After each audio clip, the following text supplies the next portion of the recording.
Hello everyone, welcome to law learning school. आज की video में हम डिस्कस करेंगे प्रियम्बल को। जो हमारा कॉन्स्टिट्यूशन ऑफ इंडिया का जो प्रियम्बल है उसको ब्रीफ में डिस्कस करेंगे। आप वीडियो को लास्ट तक देखिएगा ताकि आपको प्रियम्बल की पूरी कंसेप्ट क्लैरिटी हो सके। ठीक है, सबसे पहले हम बात करते हैं कि इसमें लिखा क्या है। इसमें लिखा है we the people of India having solemnly resolved to constitute India and to a sovereign social secular democratic republic. ये 5 वर्ड दिए गए हैं, बहुत ही इंपॉर्टेंट। इसमें लिखा है we the people of India, हम भारत के लोग जो भी हैं वो रिजॉल्व टू कॉन्स्टिट्यूट करेंगे, मतलब हमारे इंडिया में होना चाहिए, सॉवरेन होना चाहिए, सोशल होना चाहिए, सेकुलर होना चाहिए, डेमोक्रेटिक होना चाहिए और रिपब्लिक होना चाहिए। किस लिए? सिक्योर करने के लिए। जो भी इंडिया के सिटीजन हैं उनको सिक्योर किया जाए, मतलब सुरक्षित किया जाए। किस लिए? जस्टिस देने के लिए। जस्टिस कैसा होना चाहिए? सोशल, इकोनॉमिक और पॉलिटिकल। ठीक है, साथ ही साथ बात की है कि लिबर्टी कैसी होनी चाहिए? थॉट की, एक्सप्रेशन की, बिलीफ की, फेथ की और वर्शिप की लिबर्टी होनी चाहिए। ठीक है, और बोला है इक्वलिटी होनी चाहिए। इक्वलिटी किस में हुई? स्टेटस में और अपॉर्चुनिटी में, मतलब हर किसी गरीब तबके के लोगों को और अमीर तबके के लोगों को, हर किसी को इक्वलिटी होनी चाहिए स्टेटस की, अपॉर्चुनिटी की। चाहे गवर्नमेंट सर्विस है, ज़रूरी नहीं है कि जैसे कोई बच्चा अमीर घर में पैदा हुआ है उसको शुरू से अच्छी वाली एजुकेशन मिली है, तो ऐसा नहीं है कि कल को अपॉर्चुनिटी, उसको जॉब के लिए अपॉर्चुनिटी दी जाए तो उस गरीब परिवार के बच्चों को नहीं दी जाए और सिर्फ अमीर परिवार के लोगों को दी जाए। इसलिए बोला है कि हमें क्या करना है, इंडिया में इक्वलिटी लेके आनी है और प्रमोट करना, opportunity and to promote among them all. ठीक है, और फर्टर्निटी लेके आनी है, मीन भाईचारा लेके आना है। Assuring the dignity of individual, बोले कि किस लिए? डिग्निटी ऑफ इंडिविजुअल के लिए and the unity and integrity of a nation के लिए। ठीक है, और हमारे कॉन्स्टिट्यूंट असेंबली ने 26 नवंबर 1949 को हमारे इंडियन कॉन्स्टिट्यूशन को, द कॉन्स्टिट्यूशन ऑफ इंडिया को अडॉप्ट किया था, इनेक्ट किया था। और हमारे लिए बोले हमने ही कॉन्स्टिट्यूशन को अडॉप्ट किया हुआ है, मतलब B the people of India, हम ही लोगों ने उसको बनाया है, उसको इनेक्ट किया है और अपने लिए है कॉन्स्टिट्यूट किया है, बनाया है। ठीक है, नेक्स्ट हम बात कर लेते हैं कि कंसेप्ट क्या है प्रियम्बल का। तो आप देखिए कि हमारा जो ऐसा नहीं है कि द कॉन्स्टिट्यूशन ऑफ इंडिया ही है, बल्कि और भी जितने भी लॉ, हमारी आईपीसी होगी, हमारी सीआरपीसी होगी, जितने भी लॉ होंगे उसका जो एक बुक से जो पहला पन्ना होता है उसमें हमेशा ही प्रियम्बल लिखा होता है, जिसमें पता लग सके कि आगे आने वाली जो पूरी की पूरी बुक है, आगे आने वाली जितनी भी आपके 500-600 पेजेस की जो बुक है उसमें क्या लिखा गया है। इसीलिए प्रियम्बल क्या होता है? एक इंट्रोडक्शन होती है लॉ की। ठीक है, और एक डिक्लेरेशन होती है मेड बाय द लेजिस्लेचर की, लेजिस्लेचर ने क्या बनाया है उसमें आगे, कि लेजिस्लेचर ने ये कानून लेके आए हैं तो क्यों लेके आए हैं। ठीक है, इसलिए एक डिक्लेरेशन होती है विच द स्टेट ऑब्जेक्टिव, कि उसमें ऑब्जेक्ट डिफाइन किया होता है कि ऑब्जेक्ट क्या है इस लॉ को लेके आने का, इस स्टैट्यू को लेके आने का। यही हमारे द कॉन्स्टिट्यूशन ऑफ इंडिया के प्रियम्बल में दिया है कि आगे जितना इतना बड़ा हमारा प्रियम्बल है, मतलब वन ऑफ द लेंथियथ हमारा कॉन्स्टिट्यूशन है और रिटन कॉन्स्टिट्यूशन है, तो उसको जैसे प्रियम्बल में ही बता दिया गया है उसका ऑब्जेक्ट क्या है। ठीक है, एक ऑब्जेक्ट बताया है पूरे के पूरे कॉन्स्टिट्यूशन का प्रियम्बल में। ठीक है, और ये प्ले करता है great role of the interpretation of any of the statute. ठीक है, प्रियम्बल क्या होता है? एक ग्रेट रोल प्ले करता है कि हमारी जो इंटरप्रिटेशन की जाती है स्टैट्यू, किसी भी लॉ की इंटरप्रिटेशन जब की जा रही है तो वो क्यों की जा रही है, उसका ऑब्जेक्टिव दिखाने के लिए। Whenever there is a confusion regarding the provision, बोला है यदि कभी ऐसा हो कि जैसे हमारे प्रियम्बल में क्या होता है, जो हमारा इंटरप्रिटेशन क्लॉज हो गया वो प्रियम्बल हो गया, उसमें क्या होता है, ये शुरू में बता दिया जाता है कि जो जैसे कुछ टफ वर्ड हो या कुछ भी ऐसा समझ में आगे आने वाले प्रोविजन में थोड़ा डिफिकल्ट दिया गया होता है, तो शुरू में ही उसका मीनिंग समझा दिया जाता है कि इस वर्ड का ये मतलब होगा आगे जाके। जितनी भी आप आगे जितने भी आर्टिकल या किसी लॉ के सेक्शन पढ़ते हो तो हमारे प्रियम्बल में है, शुरू में बता दिया जाता है। ठीक है, नेक्स्ट हम बात करते हैं, बोला है कि ये मैंडेटरी नहीं है, it is not a mandatory कि हर लॉ में क्या है, प्रियम्बल होना चाहिए, ये मैंडेटरी नहीं है। बट ये हमारा कस्टम बन गया है कि जितने भी हम लॉ लेके आते हैं उसमें क्या है, प्रियम्बल होना चाहिए, क्योंकि प्रियम्बल जो है वो एक ऑब्जेक्ट दिखाई देता है और जो प्रियम्बल में कि इस पूरे के पूरे लॉ को लेके आने का क्या मतलब है। ठीक है, सबसे पहले अमेरिकन कॉन्स्टिट्यूशन बनाया गया था 7 सितंबर 1787 को। उसमें फर्स्ट टाइम जो है वो प्रियम्बल को इंट्रोड्यूस किया गया था। प्रियम्बल कंटेन करता है समरी ऑन फिलॉसफी, ठीक है, और the words eye view of the constitution. ठीक है, प्रियम्बल क्या करता है, बोला है कि एक समरी एंड फिलॉसफी है कि जिससे पता चल जाए कि जो हमारे कॉन्स्टिट्यूशन को बना रहे हैं उनका पॉइंट ऑफ व्यू क्या है, आई व्यू क्या है। ठीक है, एक बहुत बड़े जुरिस्ट हुए हैं हमारे इंडिया के एन.ए. पालकीवाला, जिन्होंने बोला है कि प्रियम्बल क्या है, एक आइडेंटिटी कार्ड है कॉन्स्टिट्यूशन का। जैसे होता है ना कि आप कहीं भी जॉब कर रहे हो या कुछ भी कर रहे हो तो आपको एक आइडेंटिटी कार्ड मिलता है, जिसमें क्या होता है, आपकी बेसिक इन्फो लिखी होती है। वो शॉर्ट में क्या होता है, बेसिक आपकी जानकारी लिखी होती है कि आपका क्या नाम है, कहाँ से है। इसी तरह से बोला है प्रियम्बल क्या है, एक पूरी की पूरी कॉन्स्टिट्यूशन का आइडेंटिटी कार्ड बोला गया। ठीक है, नेक्स्ट है जो ओरिजिन ऑफ द प्रियम्बल है to the Indian constitution lie in objective resolution, कि हमारे जो प्रियम्बल, जो हमारे कॉन्स्टिट्यूशन ऑफ इंडिया का प्रियम्बल जो है उसका ओरिजिन कहाँ से हुआ था। बोले कि हमारे जो कॉन्स्टिट्यूशन को बनाने वाले, हमारी कॉन्स्टिट्यूंट असेंबली जिन्होंने हमारे कॉन्स्टिट्यूशन का फ्रेमवर्क किया हुआ है, उन्होंने क्या किया है, एक ऑब्जेक्ट बनाया था। मतलब पूरे के पूरे कॉन्स्टिट्यूशन को बनाने के लिए पहले उन्होंने एक ऑब्जेक्टिव रेजोल्यूशन तैयार किया था कि हमारा कॉन्स्टिट्यूशन कैसा होना चाहिए, उसमें क्या क्या होना चाहिए। ठीक है, ये उन्होंने ऑब्जेक्ट बनाया था, लेकिन बोला ऑब्जेक्ट बनाया था किसके द्वारा, पंडित जवाहरलाल नेहरू के द्वारा ऑन जनवरी 22, 1947 को। ठीक है, और अडॉप्ट किया था बाय द कॉन्स्टिट्यूंट असेंबली। उन्होंने एक ऑब्जेक्टिव रेजोल्यूशन बनाया था, लेकिन बाद में क्या हुआ कि जब हमारा कॉन्स्टिट्यूशन बनके तैयार हो गया तो उन्होंने डिस्कशन किया, वोटिंग किया कि ये जो ऑब्जेक्ट बनाया है तो हम क्या करते हैं, इसको प्रियम्बल ही बना देते हैं, क्योंकि उसमें उस प्रियम्बल में पूरा का पूरा कॉन्स्टिट्यूशन जो बनाया गया था उसका ऑब्जेक्ट लिखा था कि हमारे कॉन्स्टिट्यूशन, हमारे देश को चलाने के लिए ये ऑब्जेक्ट होने चाहिए प्रियम्बल में। ठीक है, और उसके बाद क्या हुआ, और जब अब बात करते हैं क्या हम कॉन्स्टिट्यूशन में क्या कर सकते हैं, अमेंडमेंट कर सकते हैं। तो 42nd कॉन्स्टिट्यूशन अमेंडमेंट हुई है 1976 में, जिसमें बोला है, जिसमें ऐड किए थे word socialist, secular and integrity. बहुत ही इंपॉर्टेंट वर्ड्स है सोशलिस्ट, सेकुलर और इंटीग्रिटी। तो अब बात करते हैं क्या हमारे कॉन्स्टिट्यूशन में पहले जो है वो सेकुलर, हमारा कॉन्स्टिट्यूशन जो है, हमारे इंडिया के जितने लोग रह रहे थे क्या वो सेकुलर नहीं थे। बोला थे, लेकिन हमने क्या किया है कि इन वर्ड्स को ऐड किया है। बोला है it was last feature to added to constitution, the reason of inserting the preamble at the end was ensured that it was the conformity with the constitution as object adopted by the constituent assembly। ठीक है, उन्होंने क्या किया,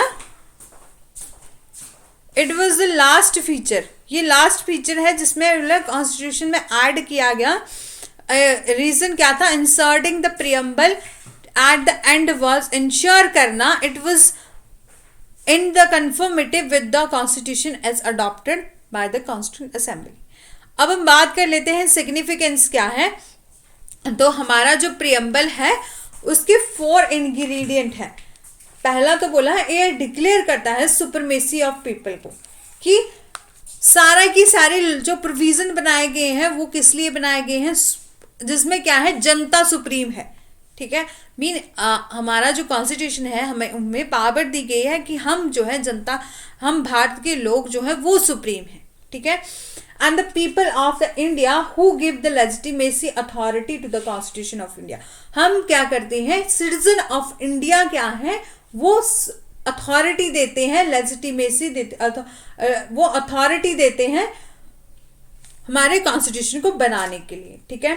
और nature और ideal of a constitution of the Indian state, ये declare करता है India to be the sovereign socialist secular, बोला है इस कॉन्स्टिट्यूशन में क्या किया है, ये प्रियम्बल ने क्या किया है, डिक्लेयर किया है कि इंडिया क्या है, सॉवरेन है, सोशलिस्ट है, सेकुलर है, डेमोक्रेटिक है, रिपब्लिक है, पॉलिटी, ठीक है। और ऑब्जेक्टिव क्या है, और एस्पिरेशन ऑफ द कॉन्स्टिट्यूशन, ये जो वर्ड दिए गए हैं हमारे कॉन्स्टिट्यूशन में, शुरुआत में हमने देखा था कि ये जो justice, liberty, equity, equality and fraternity, ये 4 वर्ड्स जो ऐड किए गए थे, बोला ये ऑब्जेक्टिव है एस्पिरेशन ऑफ द कॉन्स्टिट्यूशन की, ठीक है। और बोला है डेट, अब बात की है कि डेट ऑफ अडॉप्शन क्या थी, 26 नवंबर 1949 थी, ठीक है।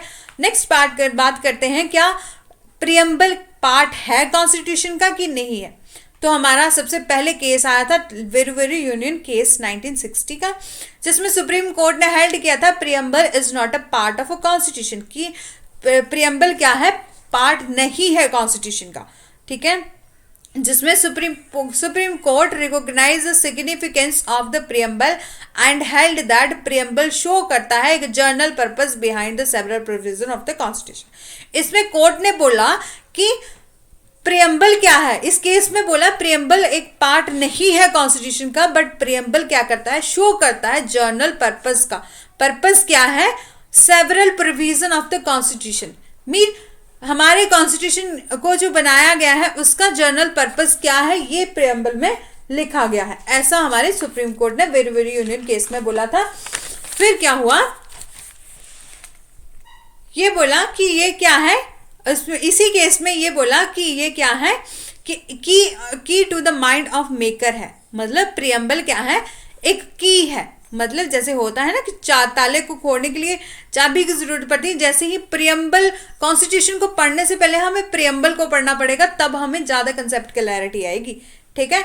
और नेक्स्ट बोला है ये प्रोवाइड करता है assistance in the interpretation of the term use in the any article and which are ambiguous और capable of having more than one meaning. बोला है यदि हमारे जितना भी आगे जो लॉ की बुक है उसमें कोई एम्बिगुअस आ जाए, मतलब कोई डिफिकल्टी आ जाए किसी वर्ड को समझने के लिए, तो हमारे जो प्रियम्बल है उसमें इंटरप्रिटेशन क्लॉज में ही बता दिया जाता है कि इस वर्ड का आने वाले प्रोविजन में ये मतलब होगा, ठीक है। बोला है ये एम्बिगुइटी को क्लियर करता है, जहां पर एक शब्द के बहुत ज्यादा मीनिंग निकले, ठीक है।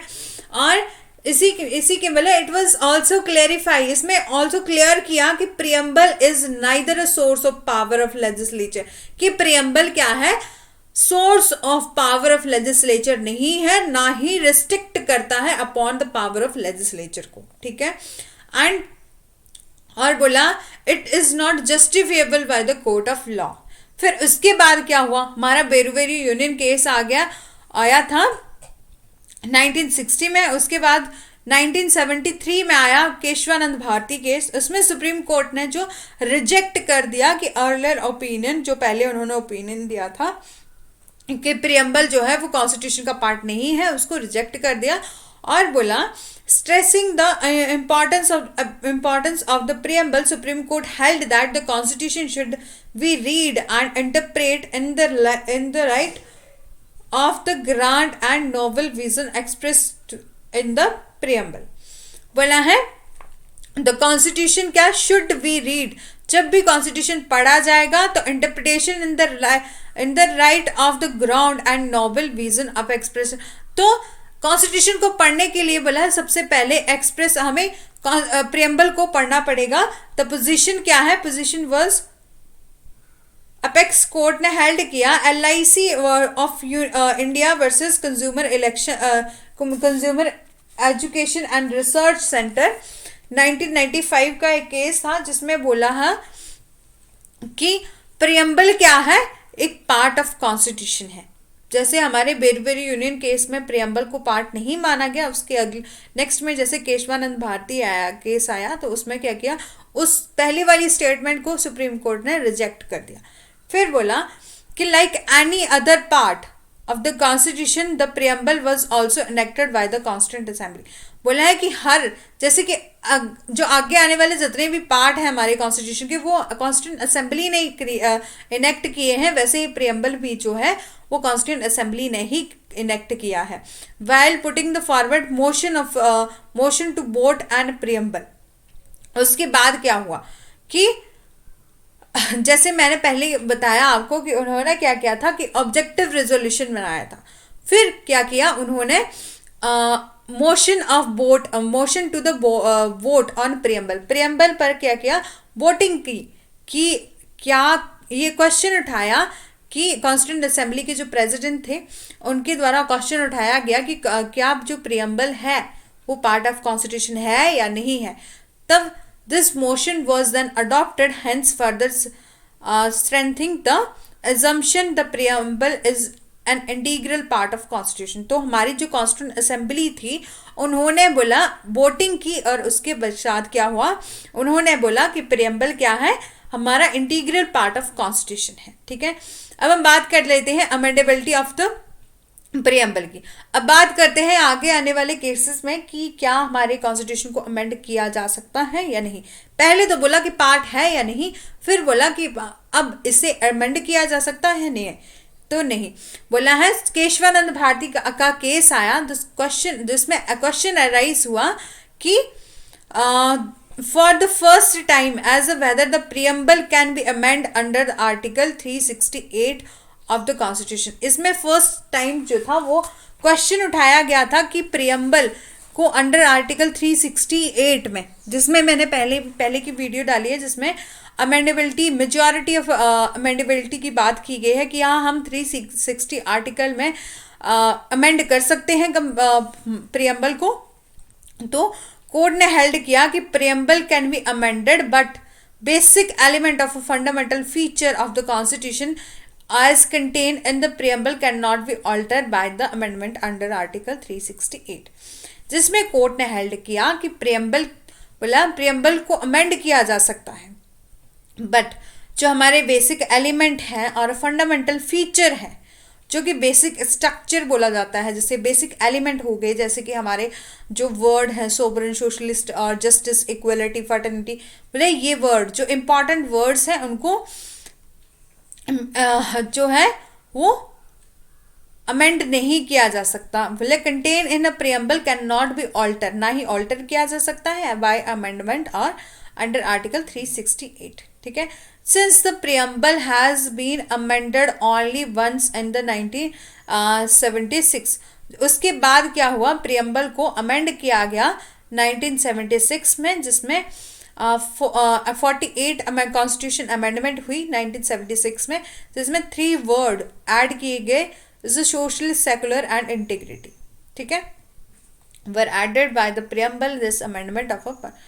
अब बात करते हैं कंटेंट क्या है प्रियम्बल के, कि we the people of India. सबसे पहले बात की गई है कि हम भारत के लोग, we the people of India, the sovereign authority are the citizen of India, कि हम क्या हैं, सोवरेन अथॉरिटी हैं, सिटीजन ऑफ इंडिया जो है। ठीक है, our constitution is not impose upon any one from outside, कि हमारा जो कॉन्स्टिट्यूशन है वो इम्पोज नहीं किया गया है किसी भी आउटसाइड के द्वारा। It is given to our self, ये हम ही के द्वारा दिया गया है और हम ही ने ही दिया है। क्लैरिफाई किया फैक्ट के अनुसार कि that all the power vested in the government is given by the people themselves. फिर एक केस आया the union of India versus Mohan Gopal Kabra on 16 December 1953, जो सुप्रीम कोर्ट ने हेल्ड किया कि वी, जिसमें इस वर्ड का मतलब समझाया कि we the people of, people का मतलब क्या है, जिसमें बोला दैट द पावर, कि पावर दी गई है वी पीपल ऑफ इंडिया को, मतलब भारत की जितने भी लोग सिटीजन हैं, जो लोग रह रहे हैं, उनको पावर दी है कॉन्स्टिट्यूशन ने, ऐसा बोला गया हमारे सुप्रीम कोर्ट ने इस केस में। फिर बोला but the sovereignty which lies in the people of India is a political sovereign only. ठीक है, लीगल सॉवरेनिटी लाई करती है on the constitution of India is a PR Kapoor versus state of Madras का केस था, और hence the people of India have to conduct themselves in accordance with the law. फिर इसके बाद क्रिटिसिज्म हुआ कि क्रिटिसाइज किया गया कि बोला जो कॉन्स्टिट्यूशन है, बोला है the provision is that all the people of the constituent assembly, बोला कि जो प्रोविजन बनाए गए हैं कॉन्स्टिट्यूंट असेंबली के जो हमारे कॉन्स्टिट्यूशन में, तो कॉन्स्टिट्यूंट असेंबली के द्वारा बनाए गए हैं, वर नॉट इलेक्टेड, जो कि इलेक्टेड नहीं है directly by the people, but indirectly उनको इलेक्ट किया गया है रिप्रेजेंटेटिव ऑफ द स्टेट के द्वारा। जो हमारी प्रोविंशियली स्टेट थी, उन्होंने हमारे कॉन्स्टिट्यूंट असेंबली को, जितने भी लोग थे, उसको इलेक्ट किया था। तो ये क्रिटिसिज्म आया कि क्या हम इसको बोल सकते हैं कि ये हमारे द्वारा बनाया गया कॉन्स्टिट्यूशन है और हम ही ने बनाया, हम ही ने अडॉप्ट किया है। तब बात ये आती है that at that time it was not possible to have direct representation of a people in the constituent assembly due to the prevailing condition, ठीक है। और fact that the people of India accepted the constitution of India as a testimony, बोला कि भले ही हमने constituent assembly को क्या किया था, इलेक्ट नहीं किया है डायरेक्टली, बट हमारे द्वारा चुने हुए लोगों ने इनडायरेक्टली ही उनको इनेक्ट किया था। बट बात ये भी आती है कि आज दिन तक, मतलब इतने सालों के बाद भी हम कॉन्स्टिट्यूशन के प्रोविजन को फॉलो करते हैं। आज भी हमने अपने इंडियन कॉन्स्टिट्यूशन को कभी भी जो है हमारे किसी भी प्रोविजन को, हमारे जो हर एक प्रोविज़न जो है कॉन्स्टिट्यूशन का, उसको हम फॉलो करते आए हैं। इसलिए हमारा जो कॉन्स्टिट्यूशन है वो हमारे ही लिए है, we the people of India के द्वारा बनाया गया है और हमारे लिए ही बनाया गया है, ठीक है। ये था हमारा प्रियम्बल ऑफ कॉन्स्टिट्यूशन, हमने ब्रीफ में डिस्कस किया। यदि आपको वीडियो अच्छी लगी है then do like, share and subscribe. और साथ ही साथ मैं आपको बताते चलूँ कि मेरा ये लॉ लर्निंग स्कूल जो चैनल है उसमें आप प्लेलिस्ट में जाके देखिएगा कि मैंने कॉन्स्टिट्यूशन ऑफ इंडिया की अलग से प्लेलिस्ट बनाई है, और जो आईपीसी की 31 सेक्शन वाइज जो वीडियोस अपलोड की गई हैं, और साथ ही साथ एमसीक्यू ऑफ आईपीसी भी करवाया है, और जो हमारा हिंदू लॉ है वो भी डिस्कस किया है, हमारा जो इंडियन कॉन्ट्रैक्ट एक्ट है वो भी डिस्कस किया है। यदि आप वो वाली वीडियो देखना चाहते हैं तो आप मेरे चैनल की प्लेलिस्ट में जाके उनको देख सकते हैं। और साथ ही साथ यदि आपको वीडियो अच्छी लगी है तो लाइक करिएगा, शेयर करिएगा, सब्सक्राइब करिएगा और प्रेस करिएगा बेल आइकन को, ताकि आगे आने वाली जितनी भी वीडियोस हैं उनकी नोटिफिकेशन आप तक पहुंच सके। Thanks for watching.